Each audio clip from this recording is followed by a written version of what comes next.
This video is about how to use these black and white graphics as masks in Stipple. It is somewhat in response to the Stipple Challenge 11, but it should be applicable outside of that challenge.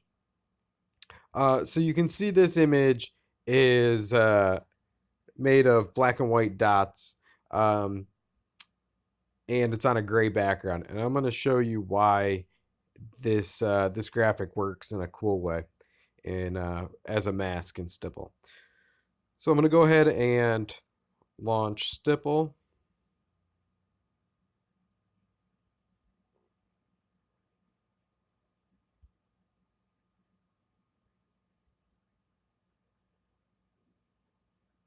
Let's see. I'm going to use Tyler Durden. I'm going to go into paint mode because I think it's easier to explain the basics in paint mode. I'm going to go to start drawing. And before we do anything, go to mask.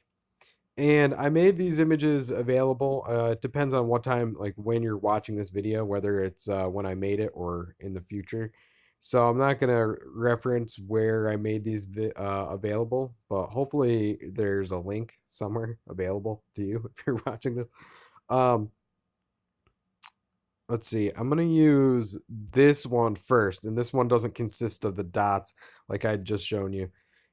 This is just solid black and white concentric circles in a very tight pattern. Um, okay, so I'm going to reposition Tyler into the circle. We can fade it a little bit with the fading controls. I'm going to assume that you know the basics of Stipple, so I'm not going to go into that. If you need to know the basic controls, watch the other videos. Okay, so I'm going to lock that in place. All right. Let's make the dots kind of small, turn the density up, and let's use a black background just because it looks better. All right. So now, if we pull this, okay, so this slider is when the dark is on the right, we are drawing the dark spots of the mask. So if we start to draw right now, we will have Tyler's face, and I'm gonna hide the source image. We'll have Tyler's face appear within these concentric circles. So this isn't anything more than just the basics of a mask. It's just kind of a cool mask. Now, here's what's cool about it, and here's why it's black and white on a gray background.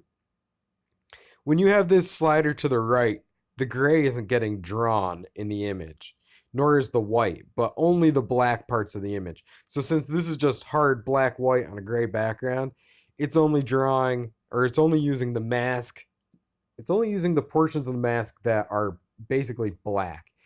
Um, Now, if I flip this around, we would be able to draw the rest of Tyler, as now we'd be drawing the white parts of the mask. And to show you what I'm talking about, the white parts of the mask are now being drawn. So I'm going to undo that. Now, here's the cool thing you can do about this, or you can do with this. And to explain that again, so when the black is on the right, we're drawing the dark part of this concentric circle pattern, and then when the white is on the right, we're drawing the white part of this concentric circle pattern. And since we're never in the gray, see, if I pulled this down to gray, then we would be drawing in the gray portions of the image. But if we stick to the top 15%, we'll never be drawing in the gray portion of the image. So here's what's cool about this. I'm gonna press this little up button to keep Tyler in our gallery, just in case we want to go back to it. I'm gonna go to the color map again.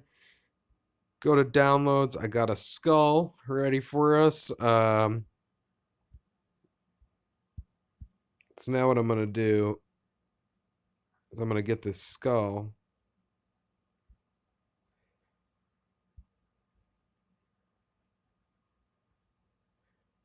in the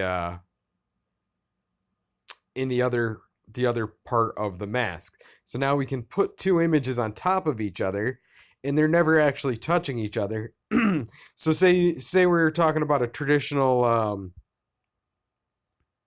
uh, fade, right? If you took two images and you went into Photoshop or some other image editing and you put one on top and you faded it at 50%, you'd basically have two images that were on top of each other, both taking up 50% of what you're seeing, right? Even though they're on top of each other. Now, in this case, we're doing something similar, but since the mask is partitioning the two images, they never actually touch. So it gives a pretty interesting effect where you're seeing both images and neither image is faded. It's kind of some psychedelic stuff. Um, so that is why these masks are black and white. That's why this trick is cool. It's because you can push two images on top of each other. Okay, so now that we've talked about that, I'm going to talk about why. Let's trash this. We'll keep the skull in there. We're going to go to the other mask where that mask was just, as I said, just concentric circles. This mask right here is made up of dots. And show you what I'm talking about. It's made up of black, like little black and white dots. There's like little never mind. There's little lines in it. Happens sometimes when you export a PNG. Okay. So now if you tried to use this, it breaks the because you're using because there's little dots in the mask, it's breaking the drawing into little dots themselves. Now, if you go and try to match your dot size, and I'm going to push this skull into the gallery, and then I'm going to select it. I'm going to pick it as a draw image instead. Now, just to let's see, I'm going to put this at something like this. I'm going to I'm going to pick a white. I'm going to pick a light color. Let's pick like yellow. You could probably stop watching at this point because I kind of made my point with why those masks are like that. But this is a cool trick, and I've gone over it in a different video. And what you're trying to do is match your dot size, like the dots that you're putting out by the brush, match it to the dots in the mask image. And then what happens is that it makes these perfect dots.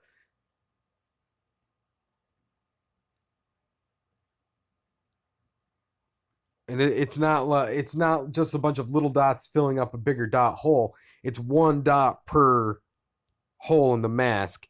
I have a hard time explaining this, but I do love this trick. I use it a lot. Um,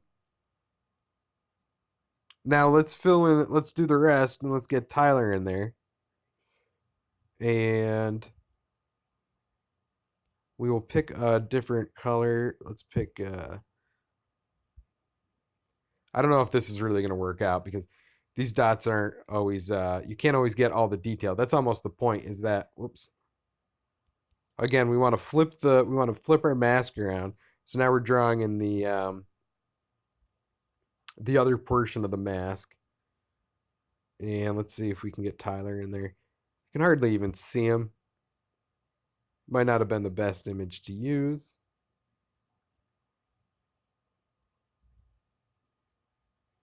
Still, it's looking pretty cool, and I think if you squint, you probably could see. I don't know. I'm going to try this again.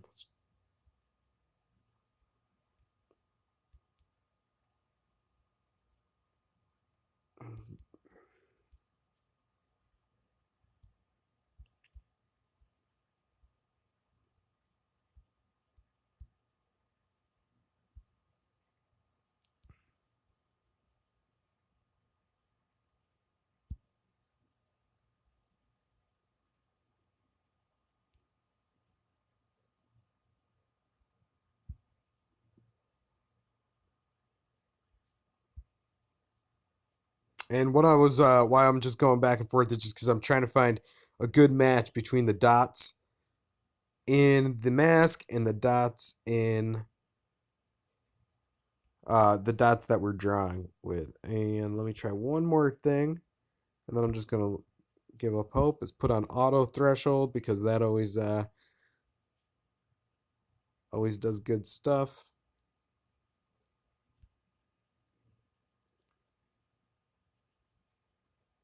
All right, it's not really working. I mean, I can kind of see Tyler in there. Whatever. I think you got my point, or you don't. Probably stop watching this. I'm gonna just stop talking.